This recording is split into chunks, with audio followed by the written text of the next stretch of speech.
मारुततुल्यवेगम् जितेन्द्रियं बुद्धिमतां वरिष्ठम् वातात्मजं वानरयूथमुख्यम्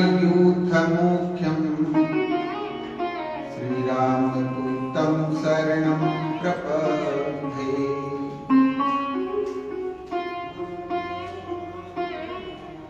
बोलिए श्री राघवेंद्र सरकार की जय। बोलिए श्री हनुमान जी महाराज की जय। बोलिए श्री शंकर भगवान की जय। बोलिए श्री गोस्वामी तुलसीदास जी महाराज की जय।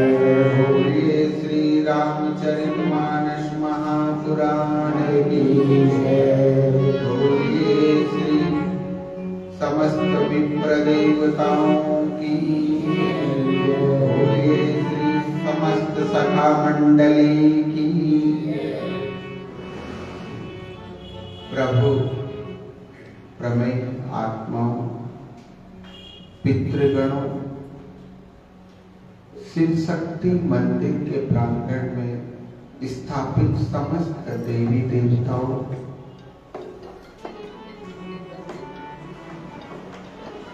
समुपस्थित समस्त पुण्यात्माओं, दृश्य और अदृश्य समस्त सांसारिक शक्तियों, मैं इस व्यासपीठ से आप सबको सादर प्रणाम करता हूँ। आइए हम सब मिलकर प्रथम गुरु वंदना के साथ श्री राम कथा में प्रवेश करें।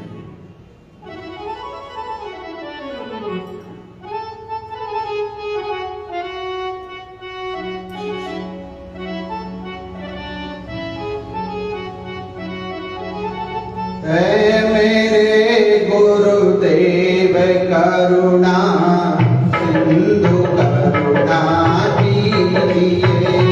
हे मेरे सिंधु करुणा कीजिए। हे मेरे गुरुदेव सिंधु करुणा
की जय। बोलिए श्री राघवेंद्र सरकार की जय। नमः पार्वती पतये हर हर महादेव।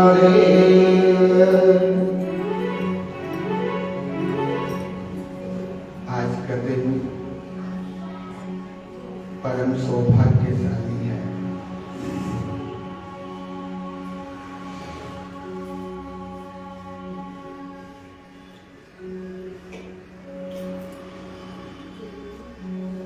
सत्संग और भगवान की कथा श्रेष्ठ जनों को और भाग्य से प्राप्त होती है। शुद्ध तारा ग्रह लक्ष्मी पापी के भी बोल। संत समागम हरि कथा तुलसी दुर्लभ दो।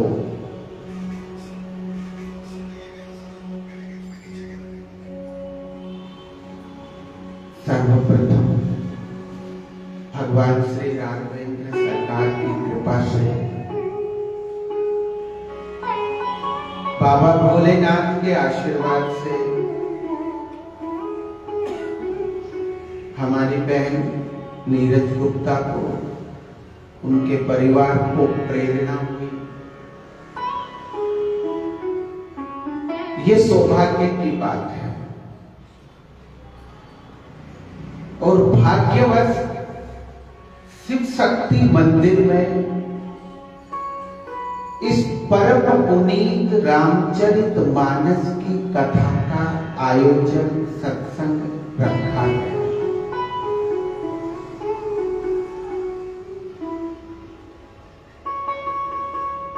भाग्य से सत्पुरुषों का संग होता है और सौभाग्य से परमात्मा की कथा का श्रवण प्राप्त होता है, सुनने का अवसर मिलता है। शुद्ध तारा ग्रह लक्ष्मी पापी के भी बोल। धन तो सबके पास है, परिवार भी है, व्यापार भी अच्छा चलता है, मन में भाव भी उत्पन्न होते हैं, लेकिन इसका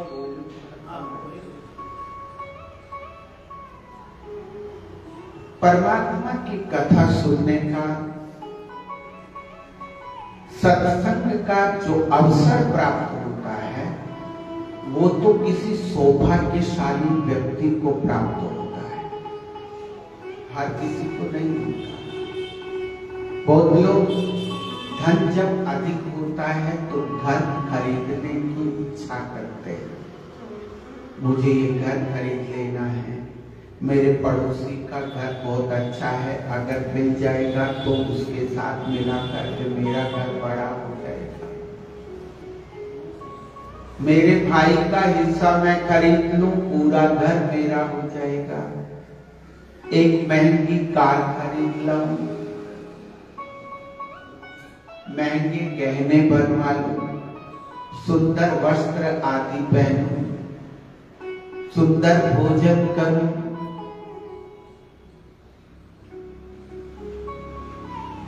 किंतु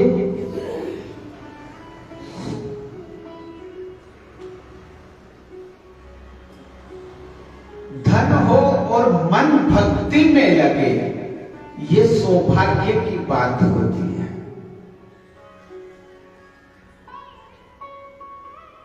मुझे स्मरण है, 1 महीने पहले हमारे मुख्य यजमान ने कहा कि पंडित जी मुझे राम कथा सुननी है, धन पर्याप्त नहीं है, घर में सुना दो। राम जी की इच्छा घर में सुनने की प्रेरणा हुई, हम सब लोग तैयार हुए। लेकिन राम कथा सुनने वाली नीरज बहन अकेली नहीं थी। अरे राम कथा सुनने के तो सबसे प्रिय और सबसे बड़े रसिक तो भगवान भोलेनाथ हैं। इनको प्रेरणा हुई, भोलेनाथ ने देखा कि ये मेरे पास से अपने घर में जाएगी तो मुझे कथा सुनने का अवसर कैसे मिलेगा। भगवान ने प्रेरणा की।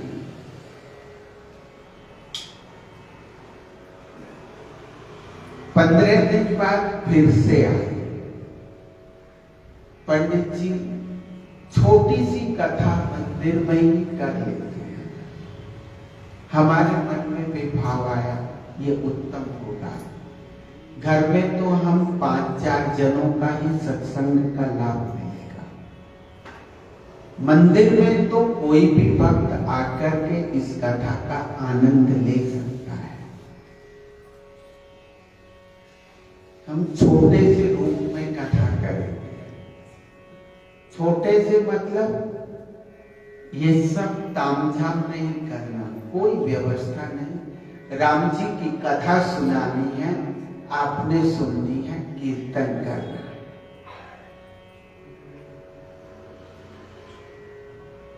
अब हनुमान जी ने सोचा कि मेरे प्रभु की कथा और बिना हर्षोल्लास के हो ऐसे कैसे हो सकता है। 1 सप्ताह पहले मंगलवार के दिन फिर से इनको हनुमान जी बुला लाए। मां भगवती राधा रानी की कृपा हुई।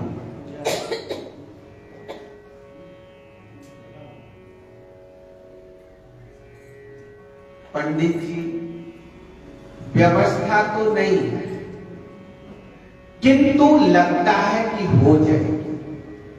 भगवान ने प्रेरणा करी और इस भव्य कथा का आयोजन हुआ।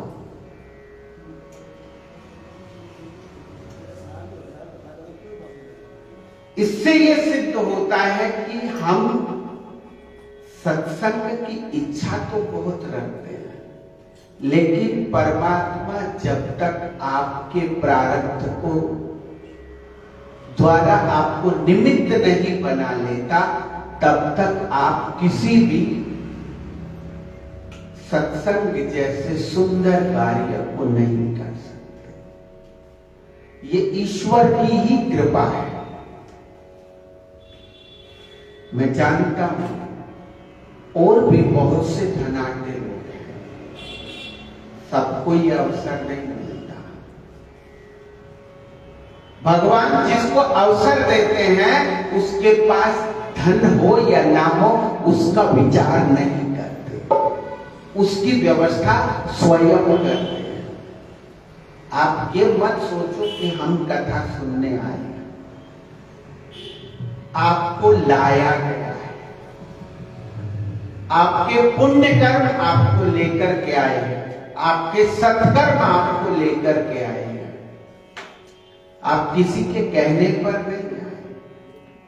अगर कहने पर आए होते तो इन्होंने बहुत लोगों को कहा होगा, हमने भी बहुत लोगों को कहा। बाहर पोस्टर भी लगा रखे हैं, पर्चे भी छपवा करके बांटे, लेकिन जिसको भगवान चाहेंगे वही इस कथा में प्रवेश करेगा। सुत दारा ग्रह लक्ष्मी पापी के भी होय, संत समागम हरि कथा। जितना मर्जी प्रयास करें, बहुत लोग कामना कर लेते हैं, मुझे अमुक तीर्थ में जाना है। ये तो राम कथा बड़ी बात है, सत्यनारायण भगवान की कथा सुननी है। अगर प्रभु की इच्छा नहीं है तो वो भी टल जाती है। जब तक सुंदर अवसर नहीं आएगा, जब तक प्रभु की इच्छा नहीं होगी, तब तक आप किसी भी कार्य जो परमात्मा से संबंधित है उसको नहीं कर सकते। शुद्ध तारा ग्रह लक्ष्मी पापी के भी होए, और संत समागम हरि कथा तुलसी दुर्लभ धोए। बड़ी दुर्लभ है, हर किसी को प्राप्त नहीं होता। हम साधारण समझते हैं। भगवान की भक्ति का अवसर हर किसी को प्राप्त नहीं होता। मंदिर जाना, पूजा करना, पाठ करना, जप करना, यज्ञ करना, ये जिस पर परमात्मा की कृपा होती है उसी को प्राप्त होता है।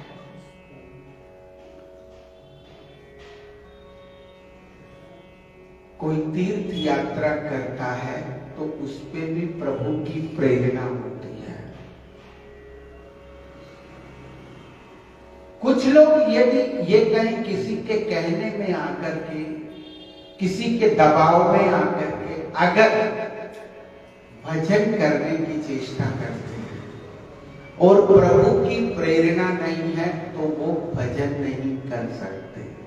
कर सकते हैं कभी किसी के कहने में, किसी सांसारिक लालसा के कारण आप भजन करने बैठे, आपका मन ही नहीं लगेगा। मन लग गया, किसी तरह से घुमा फिरा करके मन को यहां से ले आए, इकट्ठा कर लिया, बैठ, मन लगा तो नींद आ जाएगी। आएगी, भाव की शुद्धि नहीं होगी। और जब ईश्वर की प्रेरणा होगी तो आप रात में भी उठ करके भगवान का भजन करने लगोगे, कीर्तन करने लगोगे, हनुमान चालीसा का पाठ करने लगोगे। अगर भगवान ने किसी को निमित्त बना दिया कि तुझे हनुमान चालीसा का पाठ करना है, तुझे राम नाम की माला जपनी है, और तुमने उस कार्य को नहीं किया तो रात को सोने नहीं देंगे, नींद नहीं आएगी, तो फिर हनुमान चालीसा पढ़ोगे, फिर माला जपोगे। बोलो करते हैं कि नहीं? बहुत लोग कहते हैं पंडित जी मुझे नींद नहीं आई, मैंने ओम नमः शिवाय की माला जाप की, फिर नींद आ गई। हनुमान चालीसा का पाठ किया, नींद आ गई, क्योंकि वो कार्य अधूरा था। भगवान आपसे कराना चाहते थे तो सो के दिखाओ। जब तक पूरा नहीं करोगे सो नहीं सकते। ईश्वर की प्रेरणा से जो कोई कार्य होता है वो परम सौभाग्य की बात है कि हम उसमें सम्मिलित हो गए। आज परम सौभाग्य का आनंद का दिन है। हम मर्यादा पुरुषोत्तम भगवान श्री राम जी के पावन चरित्र का श्रवण कर रहे हैं।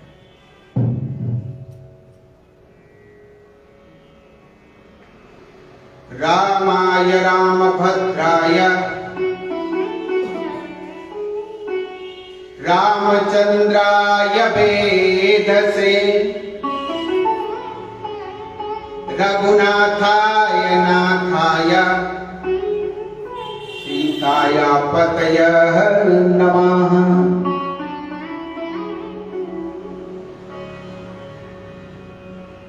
जिज्ञासा रहती है,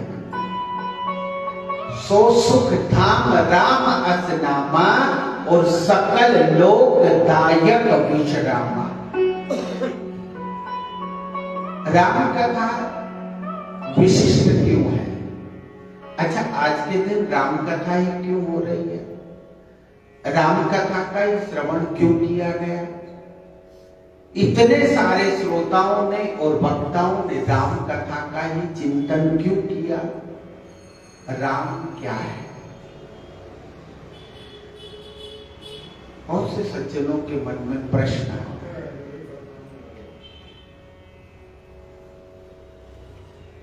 राम प्राण है, राम परम ब्रह्म है, राम ब्रह्म से भी परे है। राम आनंद की मूर्ति है। राम जीना सिखाते हैं। राम मर्यादा में रहना सिखाते हैं। राम से लौकिक और पारलौकिक गति होती है। हम राम की महिमा को नाना प्रकार से सुनते हैं। अनेक अनेक कथाओं में अलग अलग प्रकार से राम की महिमा देखते हैं, सुनते हैं। राम कोई एक कहानी के पात्र नहीं है। अखिल ब्रह्मांड के प्राण है राम। राम ईश्वर के भी आराध्य है।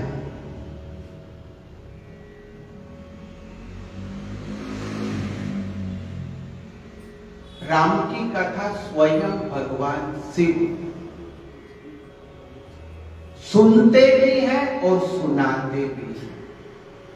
शिव ईश्वर है, ब्रह्म है।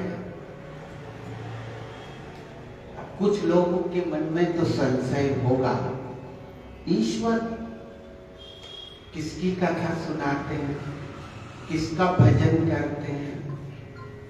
जो लोग सांसारिक वृत्ति को धारण करने वाले हैं, जो पद में विश्वास रखते हैं, वो परम पद तक नहीं पहुंच सकते।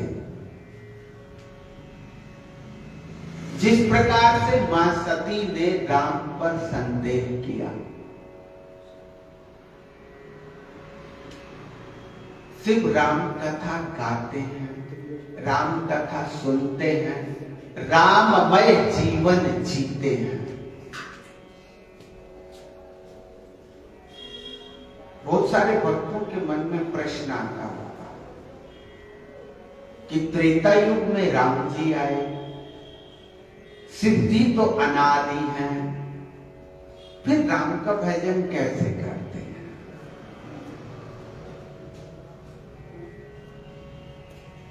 राम त्रेता में शिव जी के द्वारा सृष्टि का निर्माण हुआ। परम ब्रह्म ईश्वर शिव राम के भजन करता कैसे है? नारद जी ने भी अपने पिता ब्रह्मा से यही प्रश्न किया।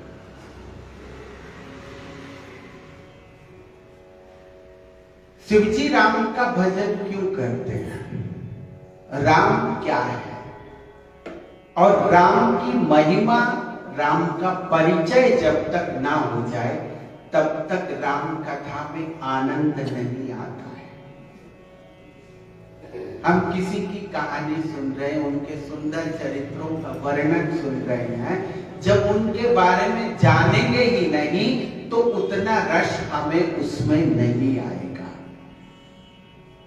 ये सत्संग है, परम ब्रह्म परमात्मा का चिंतन है, स्मरण है, भजन है, कीर्तन है।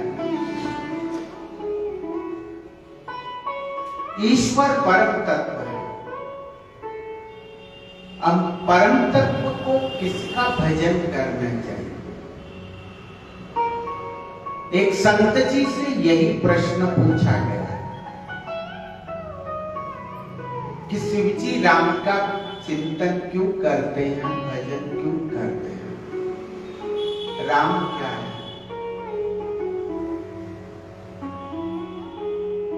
संत जी ने कहा, संपूर्ण सृष्टि के अधिष्ठात्र ईश्वर शिव जी। शिव ने संपूर्ण ब्रह्मांड की रचना की। समस्त देवता शिव को ईश्वर कहते हैं। शिव जी के पास संपत्ति के नाम पर क्या है? आप सब जानते हैं। शिव के पास संपत्ति के नाम पर कुछ नहीं है। जो संसार ने समस्त वस्तुएं जो त्याग दी हैं, जिनका प्रयोग सांसारिक मनुष्यों को, जीव जंतुओं को नहीं करना चाहिए, उसका प्रयोग शिव जी करते हैं।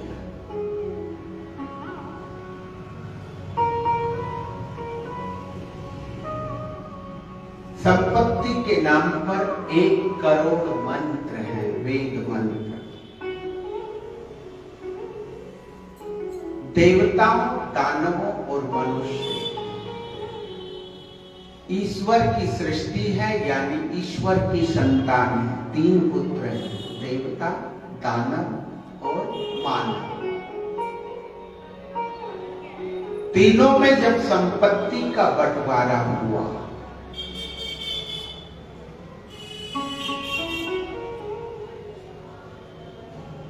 तो भोले बाबा से बोले कि आपके पास जितनी संपत्ति है हमें बराबर बांट दो।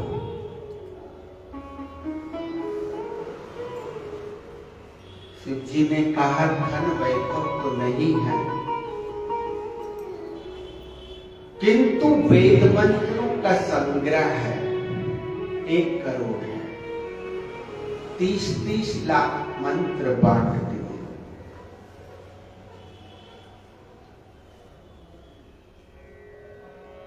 अब कितने बचे?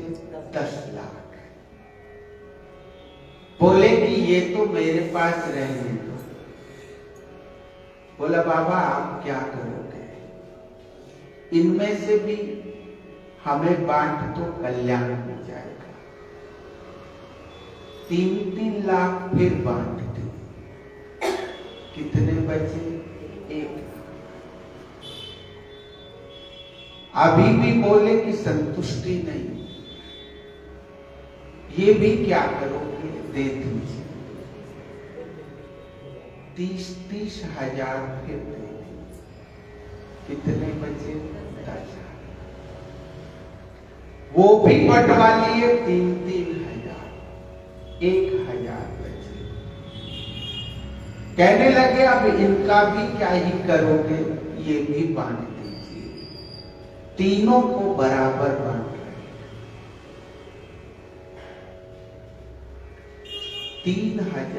330 मंत्र फिर बांट दिए। कितने बचे? 10 में से भी 3-3 बांट दिए। बोले आप संतुष्ट हो? सारी सृष्टि की जो मेरे पास धरोहर थी वो तुम्हें दे दी। तीनों पुत्रों को बराबर दिया। भगवान भोलेनाथ ने किसी भी संतान के प्रति कोई भेदभाव नहीं रखा।